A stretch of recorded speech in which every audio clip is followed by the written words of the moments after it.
Ce sont des risques quand même calculés. Je ne suis pas arrivé à 65 mètres du jour au lendemain. Ça a été vraiment progressif. J'ai travaillé énormément au niveau technique pour assurer le moindre de mes gestes avant de descendre si profond dans le noir.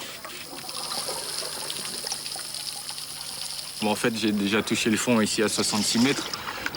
Donc c'est plus possible pour vous de vous entraîner en Belgique? Ici, c'est plus possible. C'est plus possible parce que, bon, justement, les conditions climatiques ne le permettent déjà pas trop bien.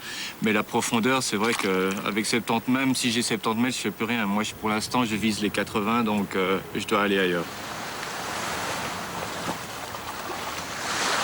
C'est ailleurs, Patrick l'a trouvé à plus de 7000 km de la Belgique.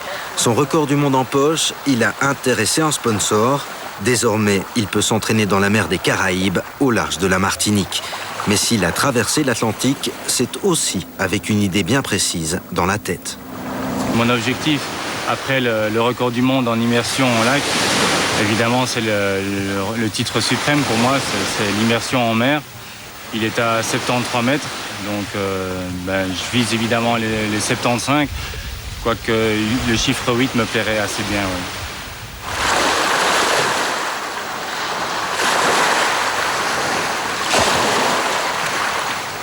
On prouve qu'on peut aller aussi profond et avoir de belles sensations.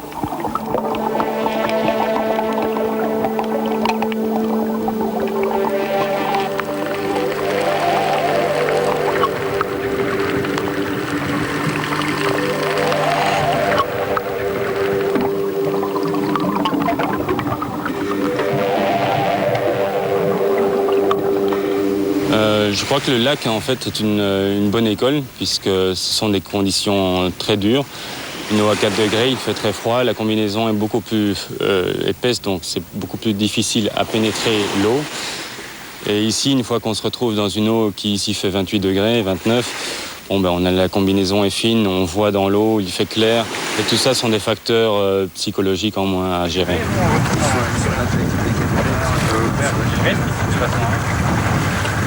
Sur le bateau qui l'emmène loin des côtes, Patrick se concentre. Hier, il a réussi une première plongée à 70 mètres. Aujourd'hui, il va tenter de descendre encore plus bas. Mais la mer est agitée. Directement.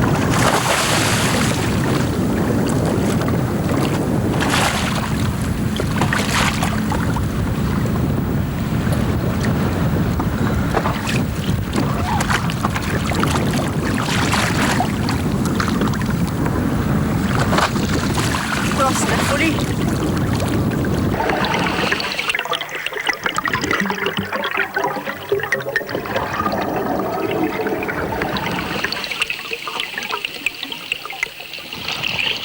L'apnée, avant d'être une discipline sportive, était en fait un métier. Et c'était auparavant les plongeurs de perles qui allaient descendre simplement à la force des bras. Ils étaient lestés d'une pierre ou d'une corde et ils s'aidaient à aller sur le fond, comme dans l'immersion libre. Donc j'ai gardé cette discipline, cet esprit en fait de liberté. Et c'est pour ça que pour moi, l'immersion libre est la plus pure.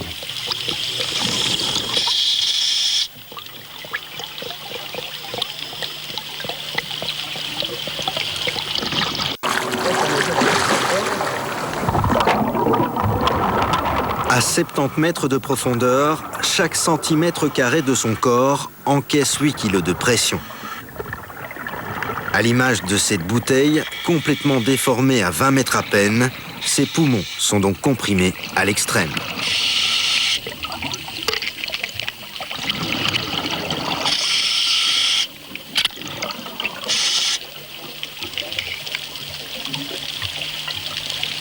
Patrick, à l'aide de techniques de relaxation et de respiration empruntées au yoga, tente d'habituer son organisme à résister à cette pression. À force d'entraînement et grâce à une énorme faculté de concentration, il parvient à travailler l'élasticité de son diaphragme, ce muscle qui sépare la poitrine de l'abdomen, qu'il va utiliser comme un piston. Quand je descends, la pression augmente au niveau de mes oreilles. Et je dois la compenser. Je dois pouvoir emmener de l'air vers les oreilles pour égaliser cette pression au niveau de mes tympans.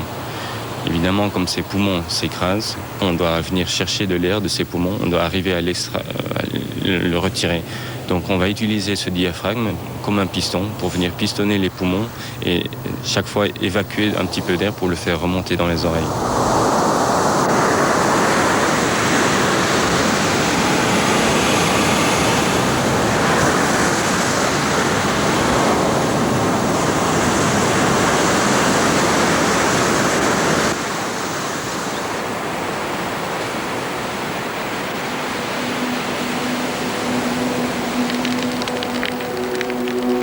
Mais pour Patrick, l'apnée n'est pas uniquement un sport de compétition.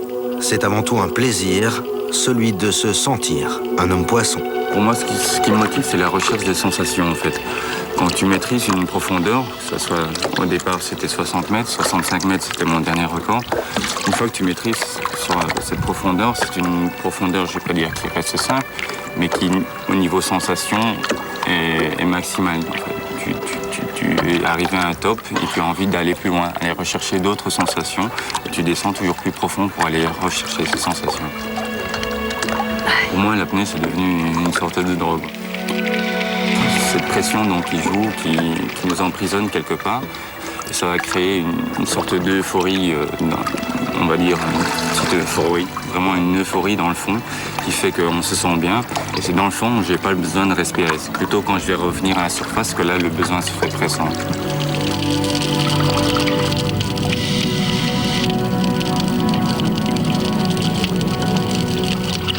On a envie de remonter pour pouvoir partager ce plaisir avec les autres, mais c'est clair que si ce moment de plaisir, on pouvait le faire prolonger encore à la surface, c'est vrai que ce ne serait pas plus mal.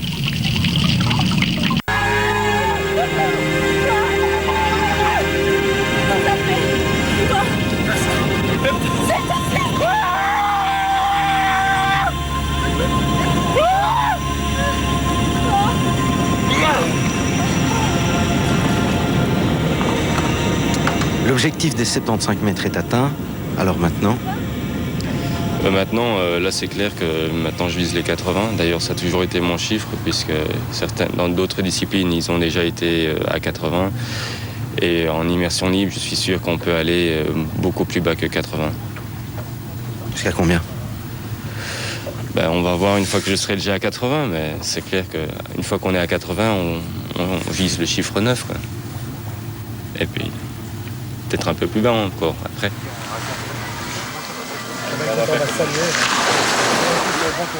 Un à un, et avec une facilité qui déconcerte ses adversaires, Patrick atteint donc les objectifs qu'il s'est fixés. Mais pour gagner le paradis des apnéistes, seul lui et sa compagne mesurent le poids des sacrifices. Contrairement aux apparences, quand on rentre, c'est le petit flat de 26 mètres carrés qu'on partage à deux. Donc c'est elle qui a le seul salaire, donc on vit là-dessus pour l'instant, donc tout est basé là-dessus, tout tourne autour de l'apnée. Ouais. Vous êtes quand même kinésithérapeute, ça ne vous a jamais effleuré l'esprit d'avoir un métier comme tout le monde et de vouloir gagner de l'argent normalement? Ça m'a effleuré l'esprit, mais j'ai toujours eu le goût de l'aventure et puis j'ai pris le pari, c'était un pari fou quelque part, d'accord, mais on galère, mais ça vaut le coup, je crois que ça vaut le coup. Finalement, toute votre vie actuellement est sacrifiée à votre passion. Oui, tout tourne autour de l'apnée. Les voyages sont toujours tournés vers un endroit où je pourrais plonger profond. Donc tout tourne autour, tout transite autour de l'apnée, que ce soit l'équipement. Une fois qu'on a un petit peu d'argent, ça rentre dans une combinaison, ce genre de choses. Officieusement, Patrick Moussimou est donc le nouveau champion du monde d'immersion libre en mer. Une performance qu'il devra bien sûr rééditer devant un jury officiel pour que son record soit homologué. En attendant, l'homme poisson est retourné dans son élément.